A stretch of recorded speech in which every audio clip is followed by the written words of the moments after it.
Queremos desejar a todos vocês uma boa noite e nós estaremos dando sequência a uma série de estudos na carta à igreja em Tessalônica.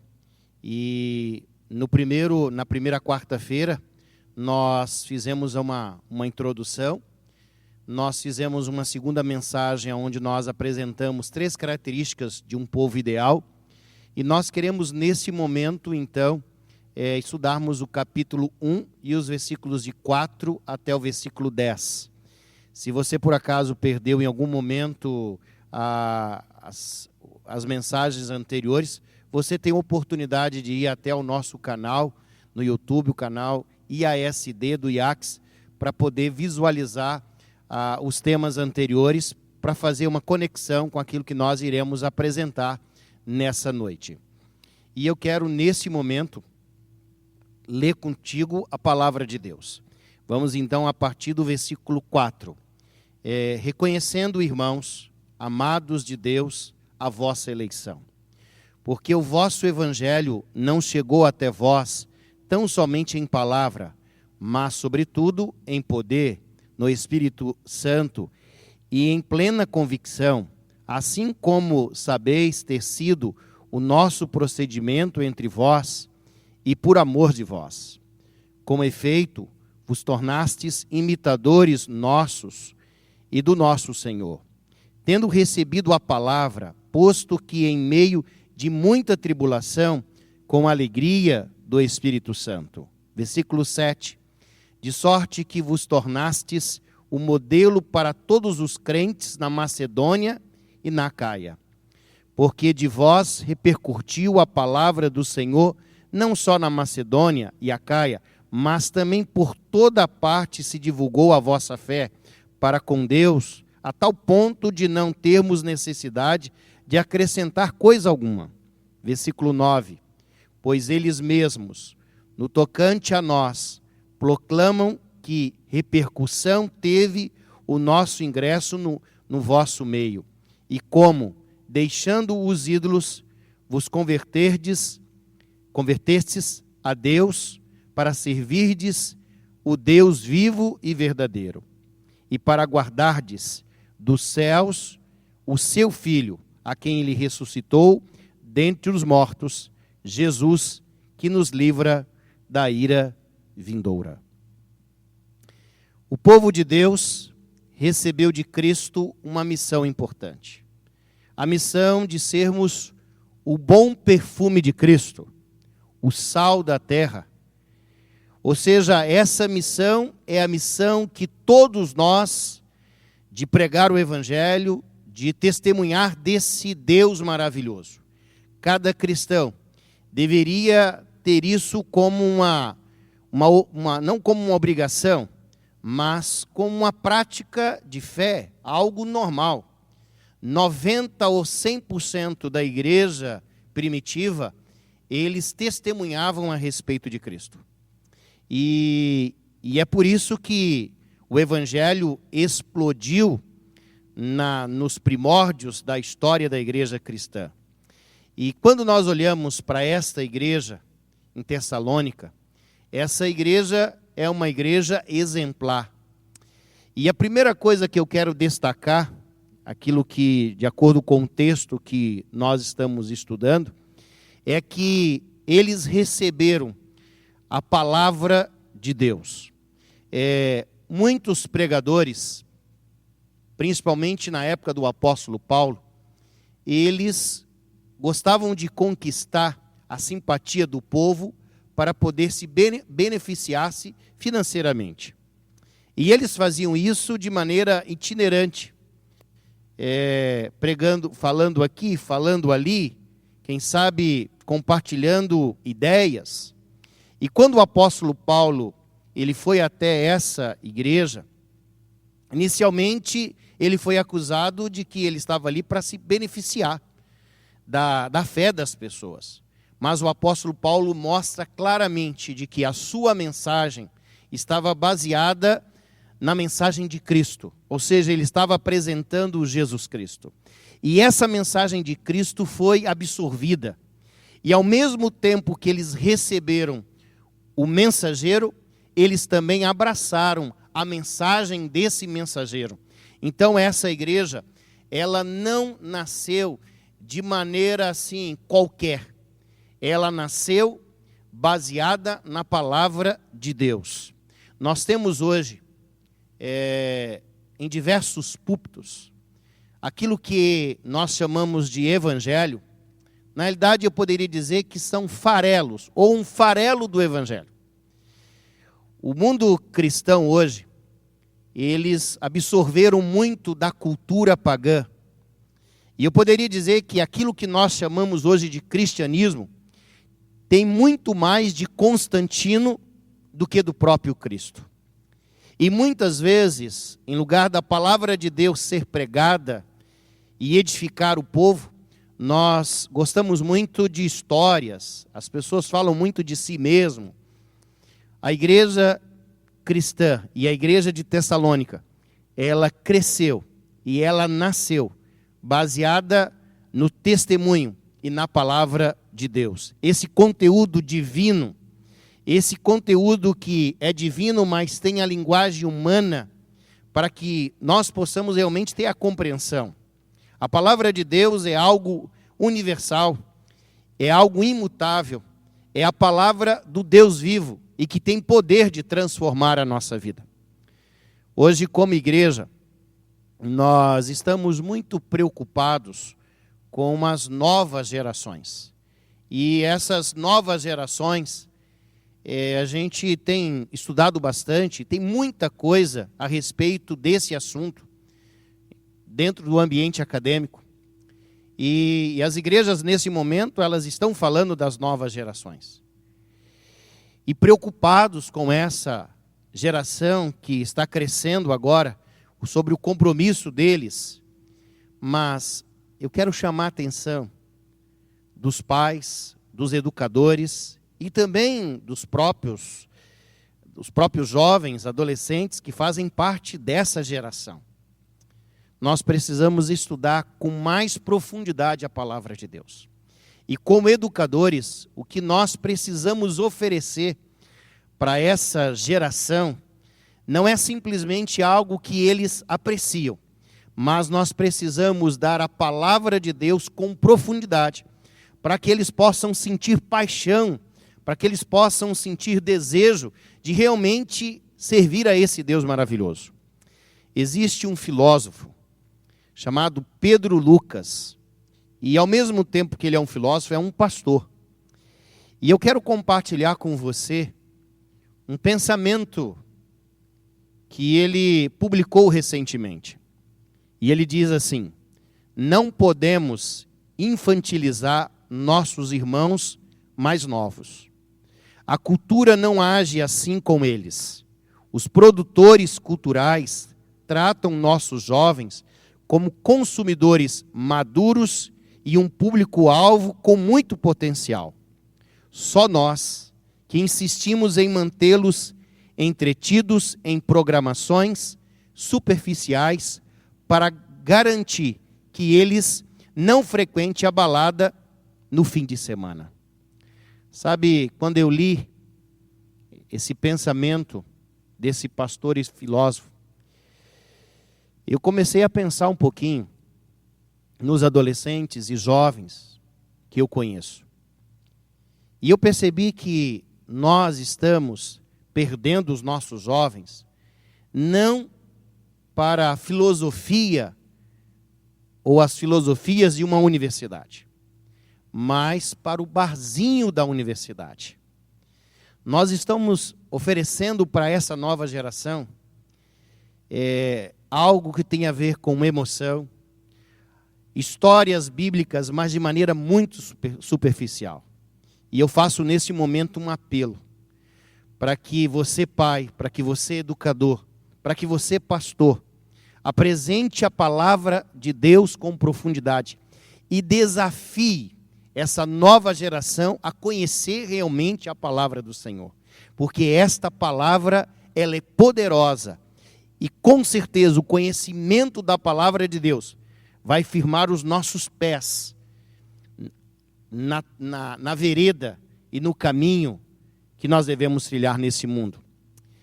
Mas esta igreja em Tessalônica, além de basear a sua experiência na fé, eles também, diz a palavra de Deus no versículo 6, que eles admiravam. Mas eu vou usar aqui uma outra palavra. Não é admiravam, eles olhavam para o apóstolo Paulo, olhavam para Timóteo, olhavam para Silas ou Silvano, como pessoas que eles poderiam imitar. E eles olhavam para Cristo e diziam assim: nós devemos imitar Cristo. Eles eram imitadores desses pastores, de Paulo e também de Cristo Jesus. E quando você olha na palavra grega, o que significa imitadores, você vai descobrir que imitadores é como se fosse aquela prática assim, de você copiar todos os gestos de uma pessoa. E essa semana eu estava assistindo ali a classe do Jardim, o nosso irmão Edney, juntamente ali com seu filho e a sua filha, e eles fizeram uma dinâmica onde o Caetano estava imitando ali a irmã, uma mímica. E é justamente isso que significa a palavra imitadores. No momento em que nós olhamos para Cristo, nós copiamos o modelo de Cristo. À medida que nós olhamos para o mensageiro de Deus, nós copiamos aquele que é o mensageiro de Deus. Por isso aqui tem duas verdades que eu quero salientar nesse momento. A primeira verdade é que nós precisamos de modelos espirituais, onde nós devemos realmente refletir, ou quem sabe, copiar. E ao mesmo tempo, nós precisamos também reproduzir na nossa vida o comportamento de Cristo, para que outras pessoas possam nos imitar. E o nome disso é exemplo, é dar o exemplo. Eu poderia dizer que também existe um outro nome, chamado discipulado. Mas o interessante a respeito do discipulado é que muitas vezes nós somos bons para evangelizar as pessoas, para ministrar um curso bíblico e para trazer essas pessoas para a igreja. Mas, às vezes, quando nós estamos ali diante da festa batismal, nós trazemos um kit para a pessoa, uma Bíblia, um certificado e mais alguns materiais, e nós entregamos para essa pessoa diante da igreja. E nós, então, nesse momento, concluímos que a nossa missão, ela está pronta, que agora a pessoa deve ir para casa e exercer a fé, porque agora ela é um novo membro da igreja. Mas, sabe de uma coisa?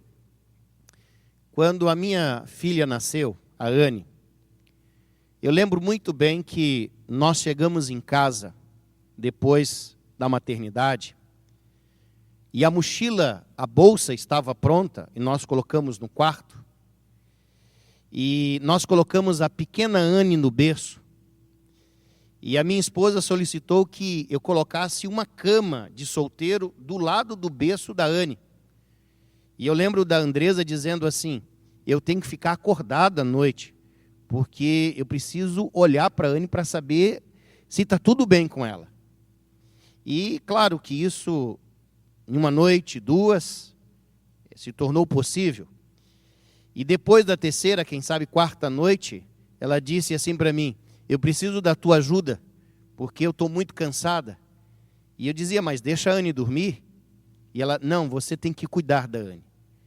E eu percebi que esse carinho, essa preocupação, ela tinha fundamento, porque ali estava um bebezinho tão frágil, que nós acabamos de trazer da maternidade, que precisava de todo o cuidado. E até hoje nós temos um cuidado especial com a Anne.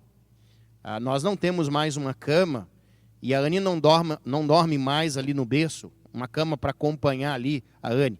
Ela dorme já na sua cama. Mas de vez em quando a Anne foge e vai lá para a nossa cama. Ela ainda precisa de atenção e vai continuar precisando de muito carinho. Sabe o que nós fazemos com as pessoas quando elas se batizam na igreja? Nós entregamos para ela um kit e nós estamos dizendo assim: olha, agora é contigo. Quando nós batizamos alguém na igreja, nós precisamos acompanhar essa pessoa diante os primeiros passos e durante um bom tempo. O nome disso é discipulado. E essa igreja em Tessalônica era uma igreja que, ao mesmo tempo, olhava para Cristo, imitava Paulo, mas essa igreja, ela também exercia o discipulado. E a terceira característica que eu quero destacar nesse momento, que está aí ainda no verso 6, essa igreja era uma igreja que sofria em virtude de perseverar em Cristo Jesus, em virtude da escolha de seguir a Cristo Jesus. Eles tiveram que abrir mãos dos ídolos antigos, e possivelmente você também passou por essa experiência. No momento em que você assumiu o compromisso ao lado de Cristo, você acabou perdendo amigos. Você agora não pode frequentar a mesma roda de amigos, quem sabe diante de uma mesa de bebidas alcoólicas. Você agora não pode, da mesma forma, festejar, quem sabe, um encontro de família, participando de todas as coisas que eles colocam na mesa. Muitas coisas vão mudando à medida que, quando nós aceitamos a Cristo. E eles tiveram que abandonar os ídolos. E no momento que eles abandonaram os ídolos, eles foram rejeitados por suas famílias, rejeitados aonde eles eram empregados, e eles perderam também um emprego, e essa igreja agora passou a ser perseguida. Mas a palavra de Deus diz que mesmo diante da perseguição, do sofrimento, eles faziam isso com alegria. A vida cristã, ela não é uma vida onde Deus promete para nós um mar de rosa. Deus promete para nós, dizendo que Ele vai estar conosco no meio de tantas dificuldades. E é por isso que nós devemos crer e devemos ter a certeza da presença de Deus. Quero ainda mencionar para vocês que no versículo 7, no versículo 8 e no versículo 9, nós temos aqui uma descrição que é impressionante. Uma igreja que tem consciência de que ela precisava, mesmo no seu início, na sua caminhada cristã, ela precisava testemunhar. E eles fazem isso. Eles se transformam em modelo para todos os crentes. E a palavra modelo quer dizer cópia, quer dizer padrão de exemplo.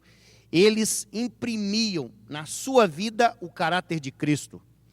E eles passaram a testemunhar não só para os moradores daquela cidade, mas eles influenciaram outras cidades e toda uma região a respeito do amor de Cristo. Você já imaginou algo assim? Uma igreja que é tão viva que ela atinge não só os moradores locais, mas outras localidades? E quando nós estudamos a respeito de crescimento de igreja, existe uma informação que é muito preciosa. Nós hoje temos rádios, nós temos a TV Novo Tempo, nós temos aí os diversos canais do YouTube, Facebook, as redes sociais. Elas cumprem o seu papel, inclusive a TV Novo Tempo. Nós podemos fazer evangelismo e trazer, quem sabe, o pastor Luiz Gonçalves, mas eu vou dizer uma verdade para você. 70% a 80% das pessoas que entram numa igreja e se tornam membros da igreja, são os novos interessados, eles fazem isso porque conheceram alguém da família ou da sua relação de amizade que apresentou Cristo. Então esse é o método mais autêntico e verdadeiro de pregar o evangelho. Você já pensou nisso? Que a sua influência sobre os seus amigos, sobre os seus vizinhos, sobre a sua família é maior do que qualquer pregador e de qualquer pregação, porque você é uma pregação viva a respeito de Cristo para todas as pessoas. E é disso que essa carta fala, que nós devemos imitar Cristo, levar Cristo para as outras pessoas. E esse é um meio eficaz, mas quando nós olhamos para esse primeiro capítulo dessa primeira carta, tanta coisa a gente teria para estudar, mas eu quero compartilhar com você novamente o último verso desse primeiro capítulo, que diz assim: e para aguardardes dos céus o seu Filho, a quem ele ressuscitou dentre os mortos, Jesus, que nos livra da ira vindoura. Tem uma pergunta que eu estou escutando muito nesses dias. E a pergunta é: quando é que nós vamos voltar à vida normal? E eu gostaria de pensar um pouquinho com você. O que é normal, entre aspas? Normal é a vida que nós estávamos vivendo, de consumo exagerado, de termos que demonstrar obrigatoriamente uma felicidade, e por isso as redes sociais se alimentavam disso, de termos que fazer aquela viagem do sonho, para poder dizer para todo mundo que nós tivemos a oportunidade de conhecer um lugar maravilhoso. Sabe, o que é normal? É viver a correria que nós estávamos vivendo, sem poder ter a oportunidade de sentar com um filho, com uma filha, nem ter tempo para, quem sabe, fazer os temas de casa, ou a correria dos casais que não tinham mais tempo para conversar. Será que é isso que nós chamamos de normal? Que era produzido, quem sabe, por um neoliberalismo, um incentivo, quem sabe, de consumo muito grande. E eu vou dizer uma coisa para vocês. Sabe o que é normal? Normal, na realidade, é ter consciência de que um dia nós iremos morrer. Então, a presença hoje da morte, ela ficou muito próxima pelos dados que nós ouvimos todos os dias no jornal, pela internet. É isso que é real. Real é essa tragédia que produz não só problemas na saúde, mas também causa desemprego, fome, miséria. Sabe, nós vivemos os nossos dias bem próximo da volta de Jesus. E nós estávamos vivendo de maneira anestesiada. E é justamente assim. Essa era a nossa cultura. As coisas estavam acontecendo ao nosso redor, mas mascarado por um consumo exagerado, por uma busca de uma felicidade plena, nós não estávamos conseguindo perceber os sinais de um Deus que se aproxima. E eu quero contar para você uma história. É uma história que é algo imaginário. E eu quero que você imagine comigo. Um certo pai olhou para sua filha pequena e disse: filha, nós estamos numa data especial. É o Dia das Crianças. E eu gostaria que você, nessa loja de brinquedos, escolhesse agora aí uma boneca. E a filha rapidamente foi até a estante e pegou ali uma belíssima boneca. E o pai então disse assim: filha, essa boneca o papai não pode te dar. Ela não vai fazer bem para você. Ela vai prejudicar a sua relação com a família. Ela não é uma boa boneca para você. A garota então, tristemente, esqueceu ali ou deixou a boneca. E o pai deu para aquela criança um outro presente. Os dias se passaram.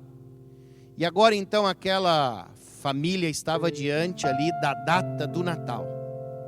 E agora novamente o pai aparece para sua filha e diz: filha, o papai recebeu ali uma promoção no trabalho, eu consegui um bom dinheiro e eu quero te dar um bom presente. Escolha o presente. E novamente a garotinha disse: pai, eu quero aquela boneca. E o pai novamente insistiu: filha, aquela boneca o papai não pode te dar. E a garota insistia e o pai: filha, não adianta insistir. Aquela boneca não vai fazer bem para você. a boneca não vai te ajudar, ela só vai te prejudicar. E aquela garota recebeu do seu pai um outro presente, uma outra boneca. Brincou com a boneca. E depois de alguns dias, ou meses, agora chegou o aniversário da filha. E novamente o pai perguntou: filha, o que você gostaria de receber?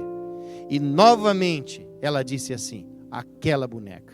E o pai novamente reproduziu a mesma fala, dizendo: filha, aquela boneca, ela não vai fazer bem para ti.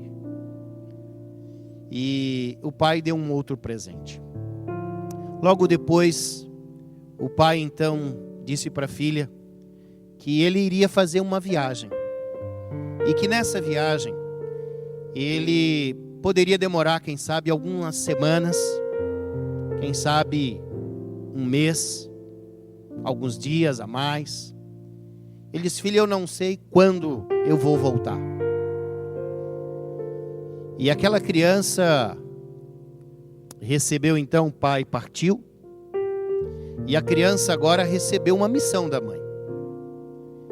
Com a ausência do pai, a mãe disse assim: filha, eu preciso que você faça um favor para mim. Está aqui o dinheiro, está aqui uma lista de produtos, eu quero que você vá até a mercearia e você compre esses produtos com este dinheiro.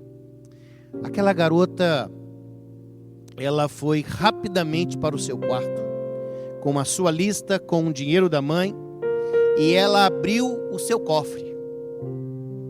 E ela ali contou o dinheiro que ela estava economizando, quem sabe, durante meses. E ela colocou na sua bolsa. E ela agora vai em direção à mercearia. Mas no caminho ela encontra uma loja de brinquedos. E nessa loja de brinquedos, ali estava a boneca dos seus sonhos, ou a boneca que ela tanto desejava. E nesse momento ela pergunta o preço. E ela verifica que ela tem o dinheiro. Ela compra a boneca. E ela guarda a boneca. Vai até a mercearia, compra todos os produtos da mãe. E rapidamente ela vai até a cozinha, deixa ali em cima da mesa a compra e ela sobe para o seu quarto. E ela abre o embrulho, ela brinca com a sua boneca. E a mãe então dizia: filha, vem almoçar. E rapidamente ela guardava a boneca, participava do almoço e voltava para o quarto. E a mãe dizia: filha, sai um pouquinho do quarto. E ela então guardava a boneca, dava uma volta pela casa e novamente voltava para o quarto. E a história termina assim. E talvez você esteja pensando assim: mas pastor, que história sem graça. Mas essa história tem uma aplicação muito importante para nós. Sabe, enquanto no coração dessa garotinha, essa boneca foi importante. Enquanto no coração dessa garota, essa boneca produzia aquele brilho especial, aquela paixão, ela não vai desejar o retorno do Pai. E é justamente isso que acontece conosco. Muitas vezes nós estamos apegados, quem sabe, a algum pecado que produz prazer na nossa vida. Talvez algo que nos prende a este mundo. Enquanto essas coisas estiverem nos prendendo nesse mundo, nós não estaremos desejando o retorno do Pai. Deus está convidando você, nesse momento, para olhar para a sua vida e fazer a seguinte pergunta: Senhor, existe algo nesse mundo que está prendendo o meu coração? Existe, quem sabe, alguma coisa que está impedindo no meu coração que o retorno de Jesus não aconteça? E é por isso que eu quero convidar você para refletir a respeito dessa verdade, mas para exaltar a volta de Jesus através de uma música. Eu quero convidar nesse momento o nosso irmão Elmer, onde nós iremos louvar o nosso Deus, falando e cantando da brevidade do retorno de Jesus. Como você está aguardando esse momento especial? Que mensagem impactante é essa? Seus olhos estão aonde? Aqui? Ou estão no céu? No lar feliz que está sendo preparado para você.